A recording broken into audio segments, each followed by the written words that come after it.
Hello and welcome to Awaz News. I'm Simona Kutoni and I'll be taking you through big news across Canada. Canada targets Russia's defense industry with wave of fresh sanctions. Trudeau talks electric vehicle infrastructure and incentives during Victoria visit. The Pakistan Tehreek-Insaf supporters took out a rally in Mississauga Celebration Square this Sunday to protest the ouster of former Prime Minister and party chairman Imran Khan through a successful vote of no confidence. Prince Charles and Camilla to visit Canada in May. Elections Ontario offering more options for voting other than in person on June 2nd. YouTube blocks Russian Parliament channel for violating terms of service. Canada pledges $2 billion to fix and maintain immigration system. Blue Jays takes to the road but radio crew to call games from Toronto. Raptors to face familiar foe Philadelphia in first round of NBA playoffs. Manitoba storm could be the worst blizzard in decades, Environment Canada says. Those were the headlines. Now let's jump right into the details. Canada is targeting Russia's defense industry with its latest round of sanctions over Moscow's invasion of neighboring Ukraine. Foreign Affairs Minister Melanie Joly says the new measures impose restrictions on 33 entities in Russian defense sector. She says the organization have provided support to the Russian military directly or indirectly and are therefore complicit in the pain and suffering stemming from Vladimir Putin's unjustifiable war in Ukraine. The measures usher in the asset freezes and prohibitions on listed entities, including the Moscow Institute of Physics and Technology.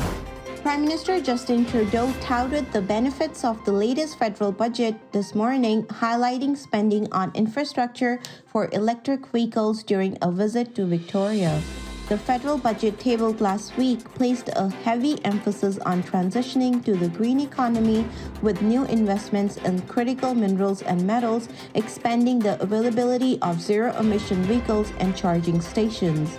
The 2022 federal budget promises to extend the $5,000 purchase rebate on electric vehicles another 3 years and adds $900 million in incentives and grants to build more charging stations.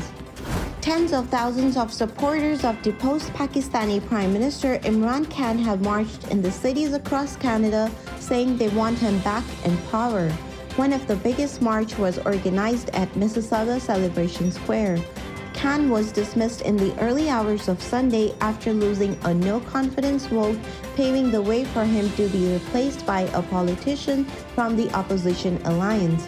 Waving large flags of Khan's Pakistan Tehreek-Insaf party and shouting slogans, people held rallies after ending their dawn-to-dusk Ramadan fast.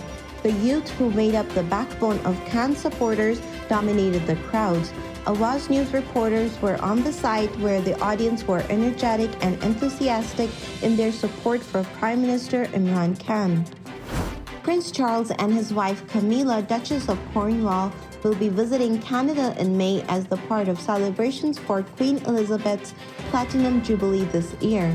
Queen Elizabeth marked 70 years as a monarch in early February.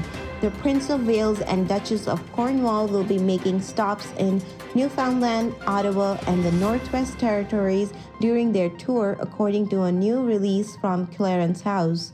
More details regarding the trip will be released later. Elections Ontario is encouraging residents to request mail-in ballots or take advantage of extra day of advance voting this year with the intention of thinning polling station crowds on the province's first and hopefully only provincial election day amid COVID-19. Political parties are currently making pandemic campaign plans and contingency arrangements as the official campaign start nears, but the body that administers Ontario's election has had a possible pandemic election in its sights for a long time. YouTube has blocked Duma TV, which broadcasts Russia's lower house of parliament, drawing an angry response from officials who said the world's most popular streaming service could face restrictions in response. On Saturday, a message on YouTube said the Duma channel has been terminated for a violation of YouTube's term of services. YouTube, owned by Alphabet Inc., has been under pressure from Russian communication regulator Roskomnadzor, and officials were quick to respond.